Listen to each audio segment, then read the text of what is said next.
Next, I get to deal with this problem. This truck's been leaking power steering fluid ever since I had it, but it wasn't until I've been letting it sit in the garage over the winter because I've been driving something else that I realized how much it's leaking. You don't notice it so much when you're driving it, but when it sits in one spot for a while, you kind of realize how big of a problem it is. And what the problem is this high pressure line here is loose. It's not seated in all the way.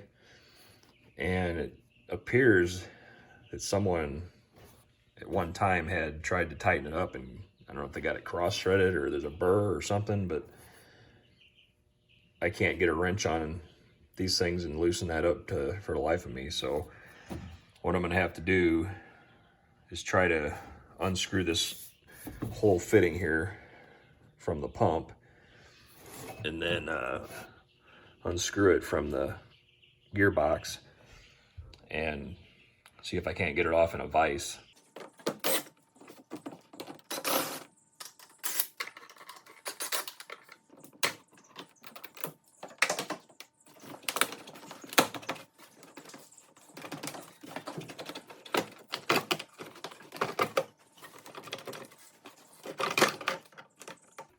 Those are pretty good. I've never had them off.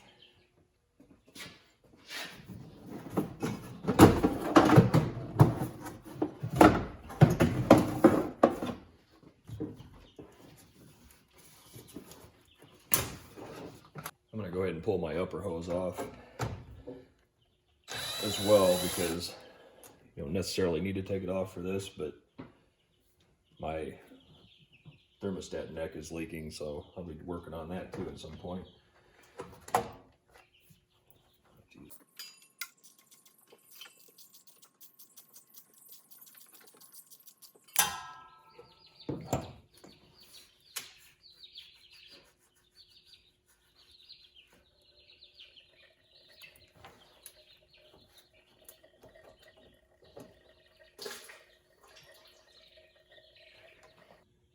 I'm going to use a 5/8 crow's foot on this because trying to get a wrench in there might be a little bit of a pain.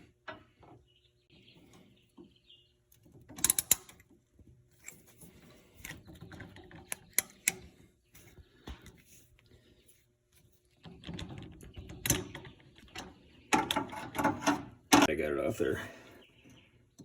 It's a little cumbersome taking it off. I had to keep popping the crow's foot off and on, and doing it one-handed is not the greatest thing. This part should be fairly easy.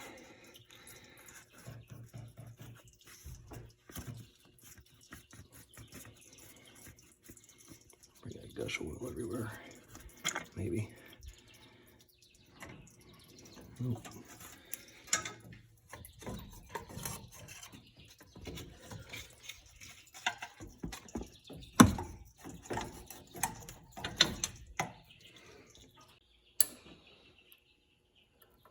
I don't think this is going to work, but I think I'm going to try the crow's foot first.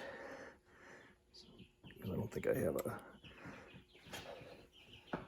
wrench I'm aware of. Oh, there we go. Amazing what a little bit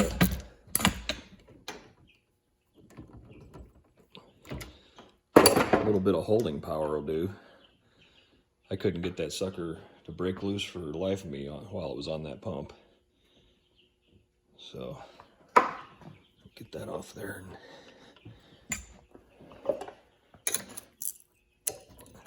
Let's see where we're at. As you can see, I just grabbed whatever I could find as a tool laying near me.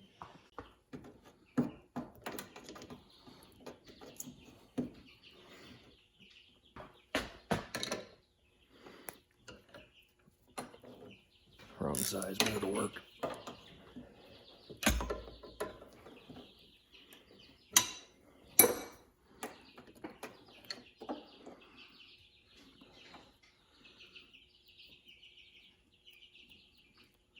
Some sort of a seal there. It's this look like?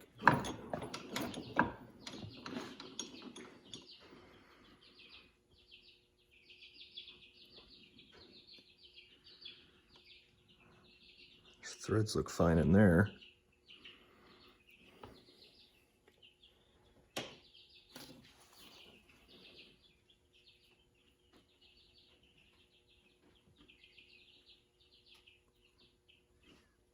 Those threads look fine too.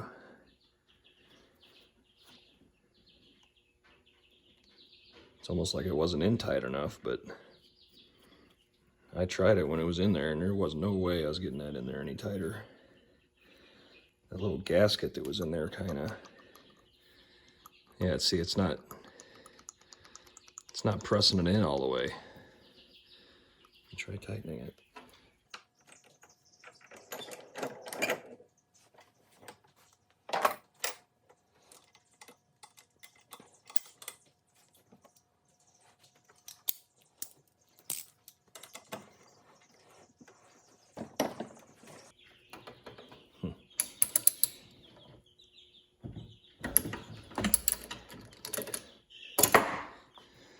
It tells me there must be something missing in this scenario. All I can figure is there must be some sort of a bushing that went in there that's not there now. There was a piece of the plastic gasket around the outside edge, but that's really not going to do anything. I guess I'll be running up and getting a different hose maybe. I ran up today and got myself a fresh new hose, and this one's a lot tighter than the old one. And it's from my understanding, I guess these hoses are meant to wobble around a little bit. I've just never had one wobble like that. Maybe I have and I just haven't noticed it because I didn't have any leaks, so I didn't really pay much attention, but so that ought to take care of that. Something I noticed when I was taking this apart, I was pulling the return line off and I realized in my fitting wasn't in here. And I realized how wobbly this thing was and loose. So I went ahead and popped it off. Got to looking at my O-ring here. I noticed that O-ring's pretty flat. There's very little tension on there holding that reservoir on. So I went ahead and ordered a rebuild kit for it. And it comes with that O-ring, and then my guess is it probably comes with the O-rings that go on here as well. So I'm gonna do it. I might as well just replace those two, just in case I'm getting some seepage. Went and picked up my power steering rebuild kit, and basically you have to buy the kit to get the seals I need, but it does have the big 4-inch, and then it's got these smaller ones, which I believe will go on here. And everything else I guess I'll just keep for spare parts, because I really don't have any leaks anywhere else. I don't even think the big O-ring was leaking, but as loose as it is, it's probably just a matter of time.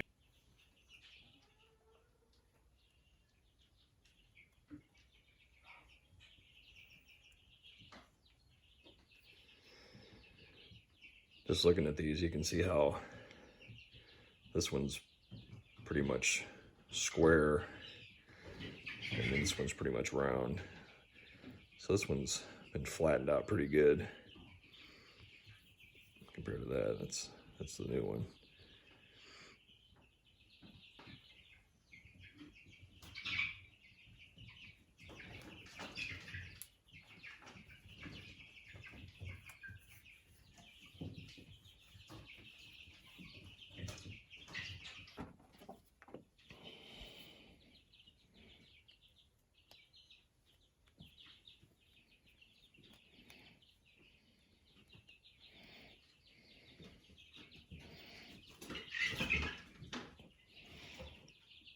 Birds are getting a little crazy over there.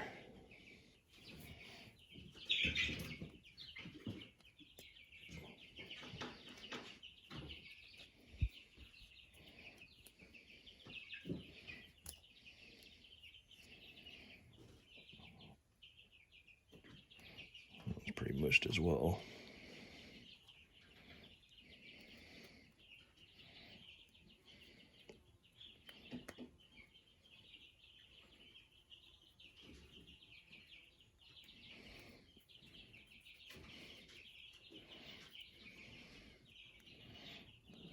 That ain't right. Oh, I do see a smaller one in there.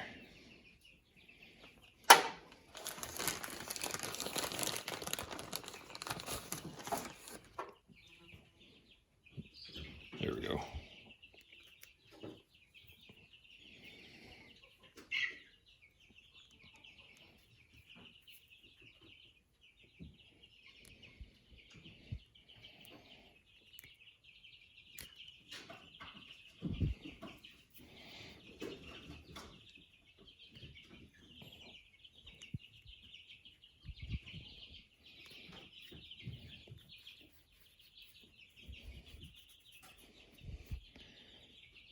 All right, there we go. Put a dab of training fluid on there.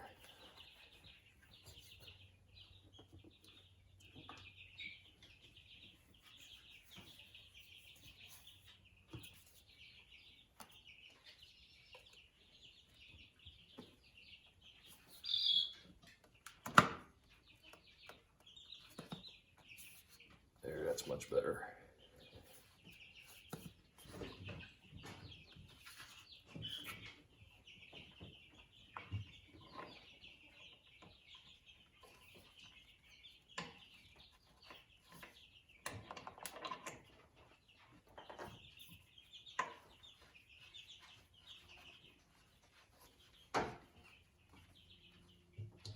It's kind of spring loaded, so you gotta kind of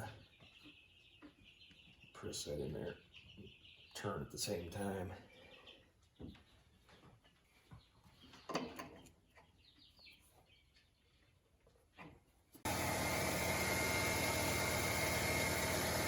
I don't see any leaks, which is good. I guess I'll have to drive it for a while, see how it goes.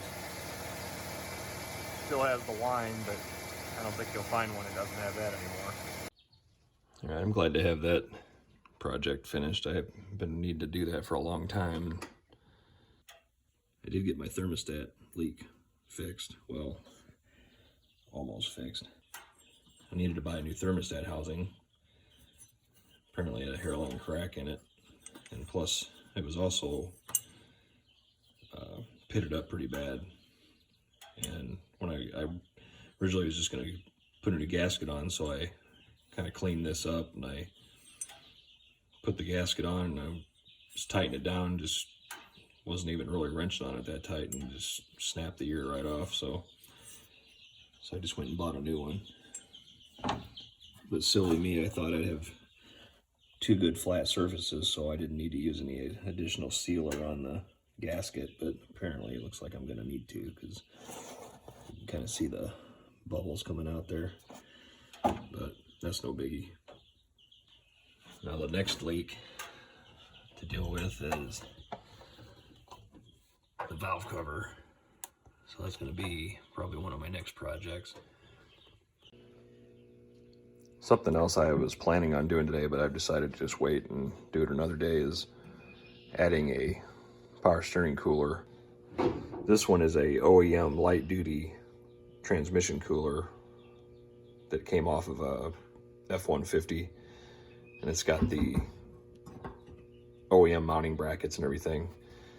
So I was planning on using this and then just piping it through my return line. And I was initially concerned about cooling it too much, because I have seen the Super Duties have got big coolers on them that are like this. But you know, obviously F-150 driving around town, I don't really need that kind of cooling. And I was sort of concerned about if I could overcool it, which I don't know if you can, but I got to looking, and there's guys putting coolers on Tundras that are huge, like the size of full-blown transmission coolers. So I'm going to try it. If I feel that it's being detrimental, I'll take it back off, but I think I'm going to do that another day. It's getting kind of late in the evening.